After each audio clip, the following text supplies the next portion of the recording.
dominated by taking 9 shots. He took 9 shots in a game that his team scored 125 points on the road. Like, I can't really play a greater compliment than that. And if you watch this game, he controlled the entire tempo of the game, the entire time the Nuggets had the ball. It was another masterpiece. One of them scored 26 points on 7 shots, and the other is getting 52 with 10 of 11 from deep. You can't guard it, you can't plan for it, and right now, you can't stop it. Jokic falling away, a sophomore shuffle is a beauty. Nikola Jokic and Jamal Murray are playing the best basketball of their careers at the same time. One is a 3-time MVP, somehow getting better. The other, a first-time All-Star in the making. But together, they've built the most unfair 2-man game in the NBA. And if you think you've seen this movie before, this version might be even scarier. Saying Jokic's consistently amazing performance is a given sounds almost blasphemous and negligent at the same time. But when you think about it, it's kind of his fault. He plays at such an elite all-round level year after year, while rarely missing any time, that viewers can actually get desensitized to his unique greatness. As a community of NBA fans, we should make an effort to avoid that. We should marvel at a true, once-in-a-lifetime player like Jokic. Consider this. Jokic is working on a 5-year span that includes an NBA championship, 3 regular season MVPs, 1 MVP runner-up where he arguably lost because of voter fatigue, and 1 guy making it his life's mission to outduel Jokic in the regular season, literally sacrificing his long-term health and career for it. Hello, Joel Embiid. And losing another Michael Jordan trophy last season to a legit contender in Shai Gilgeous-Alexander. Even with all of that over the last 5 seasons, he's still found a way to level up. Leading the league in assists as a center? Yes, please. Shooting the best effective field goal percentage and 3-point percentage of his career? Why not? Making over 70% of his 2-pointers on a diet of tough floaters and touch shots. And what's scary for the rest of the NBA is that this might just be part of Denver's strong start to the season. Because there's another side of the Nuggets' dynamic duo, the guy who usually doesn't start regular seasons that well. But this time around, Jamal Murray has taken plenty of criticism over the years for struggling to stay healthy or produce consistently, and a lot of that was fair. He's already a franchise icon because of what he did in 2023, but ever since that title run, the Nuggets have continued to live and die by him. After a summer spent in endless pickup runs with the young guys and Nuggets veterans, Jamal rolled that momentum straight into an impressive preseason and early season stretch. The 28-year-old point guard looks completely re-energized, exactly what the Nuggets need for another long push into June. This is Murray's 4th season removed from the torn ACL that cost him 2 playoff runs right as he was entering his prime. And it's the first summer he's finally had a clean runway. In 2022, he was still finishing rehab. In 2023, he was recovering from the championship grind and a shortened offseason.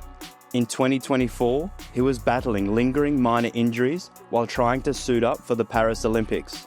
The 3 seasons that followed those disrupted summers tell the story. Before Christmas, Murray averaged 18.8 points and 5.8 assists on 44% shooting, while missing 27% of Denver's games. After Christmas, a noticeable jump. Only 19% of games missed, plus 22 points and 6.4 assists per game on 48% shooting. And this season, he's blowing past even those post-Christmas numbers. So far this season, Murray is posting career highs in points, rebounds, and assists per game. Murray's got to put it up. 1 second. He tosses up the 3 and nails it.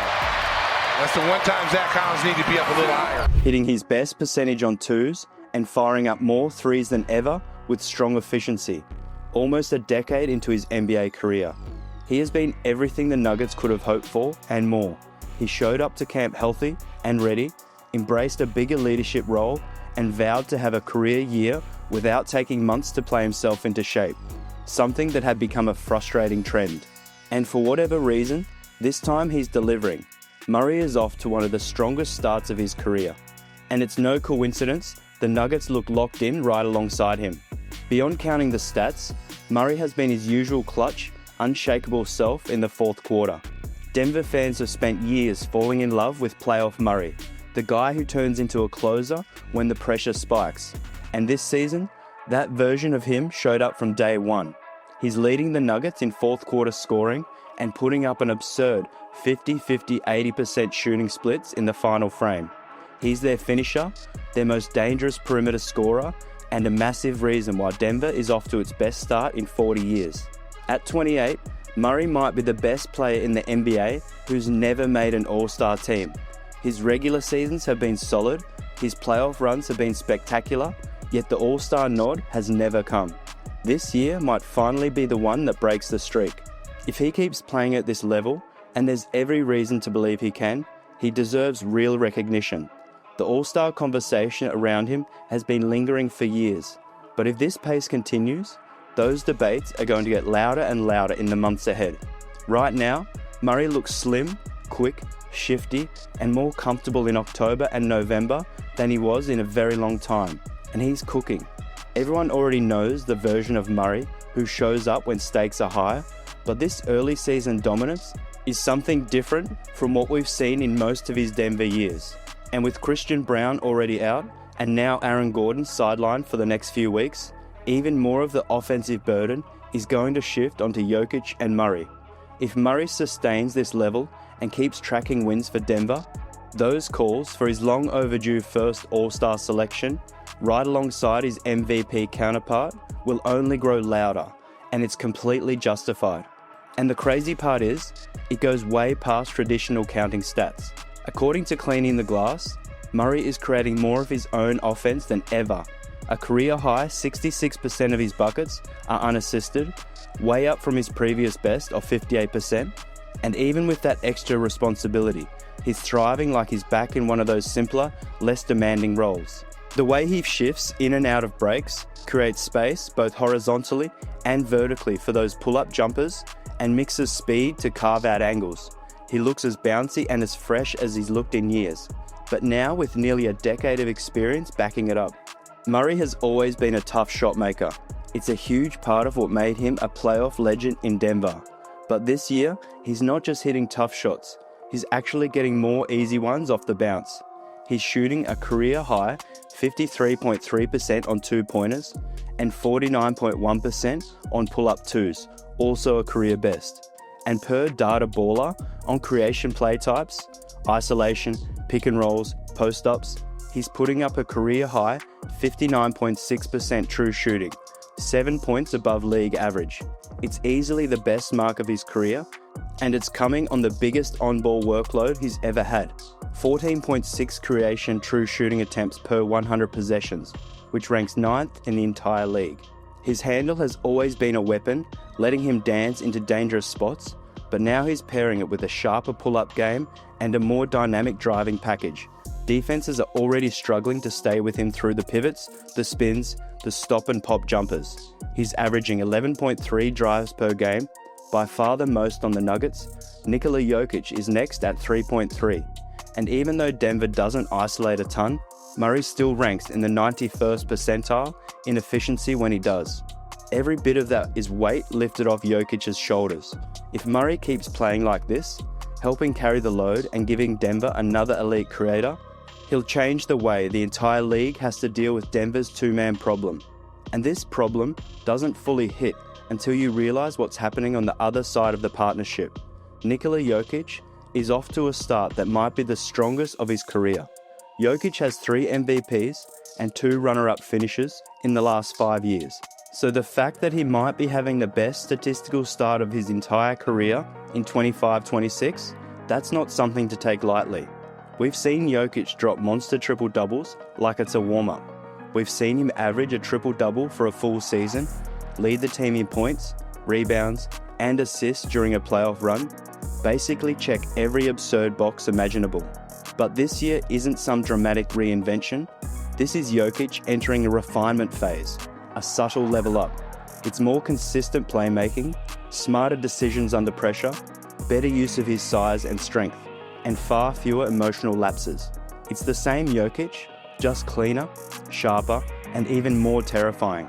So far this season, he's putting up 29.1 points, 12.6 rebounds, and 11 assists, leading the league in both rebounds and assists. He's hitting 70% on twos and 44% from three, and he already has triple-doubles in more than half of his games, all while keeping the Nuggets near the top of the West. Somehow, Jokic has never led the league in a major counting stat over a full season, but this year, he's sitting atop both the rebounding and assist leaderboards, putting him on the verge of something we've literally never seen. No player has ever finished a season leading the NBA in rebounds and assists in different years, let alone doing both at the same time, which Jokic is currently on pace for. He came close in previous seasons, second in assists and third in rebounds in 24-25, and second in rebounds and third in assists in 22-23. The last player to flirt with that type of statistical crossover was Wilt Chamberlain in 67-68, when he won the rebounding title but finished second in assists per game. He actually led the league in total assists that year because he played all 82 games, but Oscar Robertson had the higher per game average. Heading into the 3-day Thanksgiving break, the Nuggets had dropped their last 2 home games, but somehow looked completely unfazed on the road, ripping off their 6th straight after a 125-115 win over the Grizzlies. Murray poured in 29 points and 8 assists, while Jokic logged his 10th triple-double of the season with 17 points, 16 assists, and 10 rebounds, on a night when Memphis' entire defensive game plan was built around taking Jokic out of his rhythm, and with Denver missing roughly 20 points per game from the injured Aaron Gordon and Christian Brown, Murray had to shoulder more of the offensive burden. Normally, Murray opens the second quarter and handles the majority of the non-Jokic minutes, but in Memphis, Denver tweaked the rotation. Cam Johnson staggered instead, anchoring the new-look bench unit that David Adelman clearly trusted for a longer stretch. Murray eventually returned to his usual stagger with the second unit early in the fourth, and that's where things flipped, beginning with a deep, off-balance 3 over Jock Landale. Then the playmaking takeover began. Memphis loaded up on Murray the moment Jokic sat, and as Adelman pointed out, Murray's improvement against those crowds is obvious. Murray dropped back-to-back stylish assists to stretch the lead to 13 and force a Memphis timeout. The second dime being a behind-the-back setup to Zeke Naji, who drilled another 3. Memphis answered with a 10-0 run while Murray caught a quick rest, but once he checked back in, he immediately shut the door. 2 more clutch 3s in the final 3.5 minutes, both pushing the lead back to 9, and another steady, composed performance in the bag. Jamal finished with 29 points, 8 assists, 6 of 9 from deep, and didn't commit a turnover until the final 2 minutes. And Jokic, even on a night where he wasn't unleashing his usual flurry of touch shots, he still managed to wow us, just in his own traditional, untraditional Jokic way. For 99% of NBA players, a closer than it should be game is the time to stay cautious, make the simple read, and avoid a mistake. For Nikola Jokic against the Grizzlies, that's when he decides it's time to get creative. And I'm not talking about his center court heave to close the third quarter. With the shot clock ticking down inside the final minute of the fourth, Jokic found himself isolated at the top of the key. He drove left, Cam Spencer abandoned his man and nearly poked the ball free from the Joker. Instead, Jokic spun back right and in one motion, with his back to the rim, fired a behind-the-back bounce pass with his offhand to a cutting Peyton Watson for the game-sealing layup. Then he shared the sugar again in a more conventional way, hitting a streaky Murray for a slam. When games slow down and defenses tighten, Jokic and Murray don't just survive the pressure, they master it, and the whole team knows it. Starting with head coach David Adelman, we always trust those two in the clutch.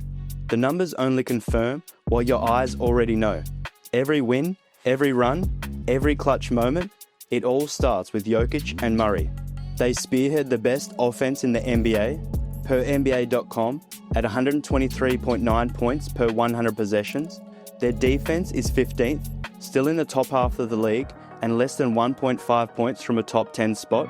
But this is likely to improve significantly when 2 of their best defenders, Brown and Gordon, return to health. The NBA doesn't just have a Jokic problem or a Murray problem, they have a chemistry problem, a consistency problem, a championship problem. Because when these two are healthy, synced up, and unbothered by the noise, the Nuggets aren't just contenders, They're the standard. There's no scheme for trust. That's the Jokic and Murray difference. Comment below if you think Jokic and Murray are the best duo in the NBA right now. And if you enjoyed this video, hit like and subscribe, and maybe check out one of these on your screen now.